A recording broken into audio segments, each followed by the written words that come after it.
Lawrence of Arabia may be the highest regarded and most influential historical epic in the history of cinema, setting the highest standard for intriguing storytelling, set design, epic production scale, and character development. It stands alone as David Lean's greatest achievement in 1962. My goal in this video is to motivate you to see this brilliant film for yourself. Before I do though, please make sure to like the video and subscribe to the channel to show your support for the revival of quality films and awareness for such.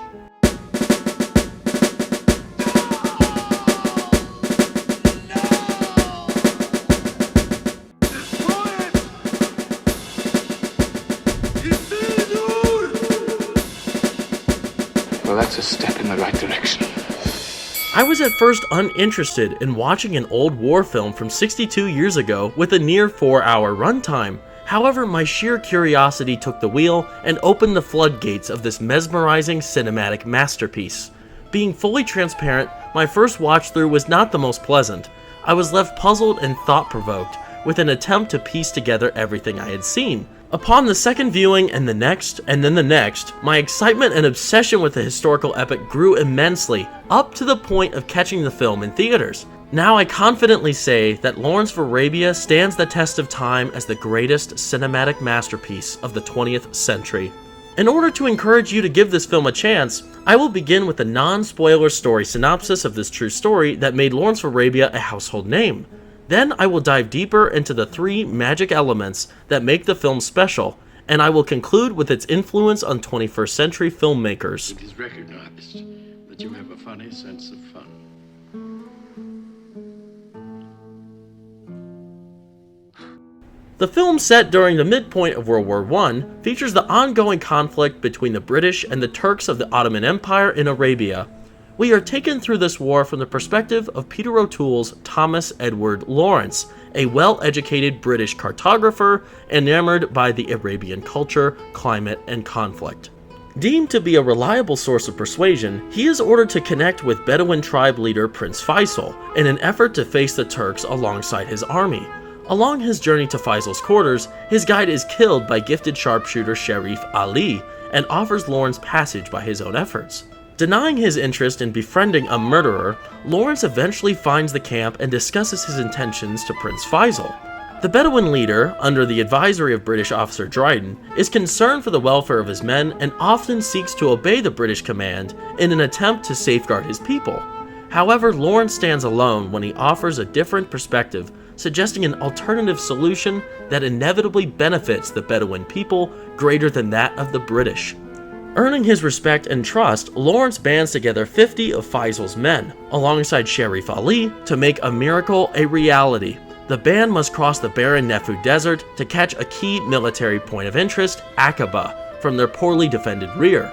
Suffering through the endlessly barren Nefu Desert, the worn and torn band do the impossible and successfully reach Aqaba. Their dwindling forces are no match for the massive army of the Turks, however. Lawrence must continue to do the impossible. He must unite the rivaling tribes of Arabia to take on the forces of the Ottoman Empire. Through his monumentous achievements to do so, he is highly regarded as his name spreads throughout Arabia, making him the highest target in the country. The true heart and accelerant of the plot is the incredible character work and development. Peter O'Toole's portrayal of Lawrence is particularly fascinating. He is a man driven to prove his comfort with pain and sacrifice. Starting in the film with immense optimism, he disregards the sane, logical options that he is met with in order to preserve the life and well-being of those he has befriended. We see under numerous occasions this man's overwhelming compassion for others as he defies his orders and the implications of others to do the impossible. What lies dormant inside of him is a ticking time bomb that slowly ignites as the horrors of war burn his moral compass deep within his heart. Lawrence, contrary to the majority of the British Army, reflects a surprisingly feminine stature. His eloquent dialogue, methodical movements, and delicate personality run contrary to the tough, jaded masculinity of those he's around. Nevertheless, he leads with purpose and conveys strength through his achievements and knowledge of Bedouin culture and beliefs. Although Lawrence is the clear standout role, his character is perfectly complemented by his discourse with the many fascinating side characters that undergo significant developments themselves. Sharif Ali, played by Omar Sharif, is at first an antagonistic force, plaguing Lawrence's goals and creativity. but eventually ends up being his greatest supporter and friend, risking his own life time and time again to ensure his safety. Omar Sharif delivers an incredible performance, showcasing his emotional range following the roller coaster of turmoil that his character faces.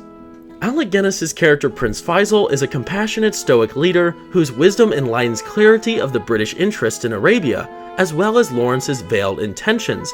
Auda Abutai, the Hawatat leader of the Arab Bedouin tribe, is a perplexing man with flaking intentions, driven by blood and fortune to massacre whatever lays in his way of riches. All got in battle. 75 men have I killed with my own hands in battle. I scatter, I burn my enemies' tents. I take away their flocks and herds. The Turks pay me a golden treasure, yet I am poor, because I am a river to my people. General Allenby, the man orchestrating the eventual imperialism of the British Army, remains as the single deciding force to move Lawrence in any direction he pleases with compassion. Lastly, Colonel Brighton, a natural pessimist and man by the book, at first wary of Lawrence's iniquities and failure to receive instruction, eventually reveres the man he once disrespected.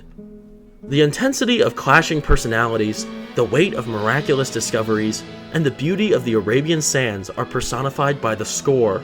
The American Film Institute touts the main theme as the third greatest film score composed from a Hollywood film. Maurice Jarre composed the score after his initial treatment of the main theme, which caught the attention and approval from director David Lean. The score sets the tone for each scene and adds immeasurable depth to the empty desert landscape. The American Society of Cinematographers placed Lawrence of Arabia on top of the list for films that excel in the art. Freddie Young, the visionary cinematographer, won an Oscar for his work on 3 of Lean's films. However, it doesn't take a genius to notice the unique beauty that each scene presents, which often differ from one another. Whether we are watching a battle erupt or 2 characters simply speaking to each other, his sense for space captures the essence of what the scene is meant to show. With 2 years of filming within the 110-degree desert landscape, Young was able to flawlessly set the scene time and time again. Providing a template for scope and scale, Star Wars creator George Lucas crafted his epic interpretation of Tatooine from the roots of the filming locations observed in Lean's historical epic. Steven Spielberg, the creative director of Jaws, Saving Private Ryan, and Indiana Jones Raiders of the Lost Ark, expressed that he has seen the film more than any other and shares his reasonings for its fascination. It is a deeply detailed portrait of a lonely human being who has very little identity. His identity comes from what people say about him, what people write about him, and the people who take his picture, but he doesn't have any familiarity with what is within Visionary him. director, co-producer, and co-writer of the Dune movie series, Denis Villeneuve, spoke out and said that watching the film as a 19-year-old changed his life. He quoted saying that Lawrence of Arabia is to cinema what the pyramids are to architecture. It's a masterpiece, it's timeless, and you cannot remake it today. It's the perfect movie. Denis has also recognized a lot of similarities between the Dune main character Paul Atreides in relation to Lawrence, and clarifies that the author of Dune was himself inspired by the reading of the real Thomas Edward Lawrence's book, The 7 Pillars of Wisdom. Although the film has impressed countless visionary screenwriters and film influencers, you have likely been made familiar with the title in your high school history class. I personally was introduced to the film in my history of photography class in college. After witnessing the brilliance of the film 7 times over, it is impossible to deny the movie of its timeless magnitude of breathtaking cinematic excellence.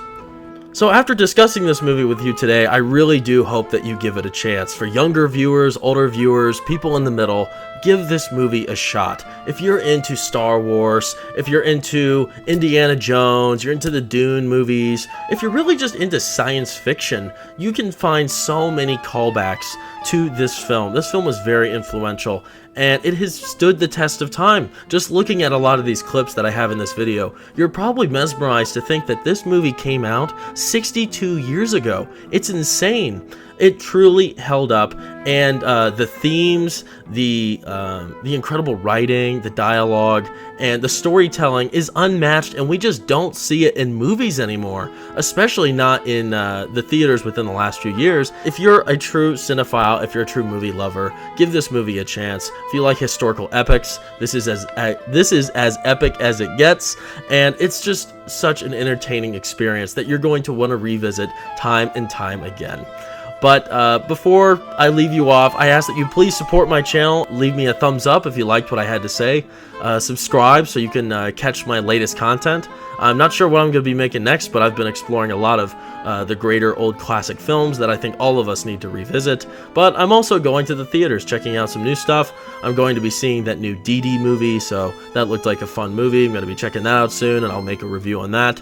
But otherwise, I really appreciate you for giving your time to watch my videos and to check out my content. I really appreciate it. I wish you well, and I'll see you next time.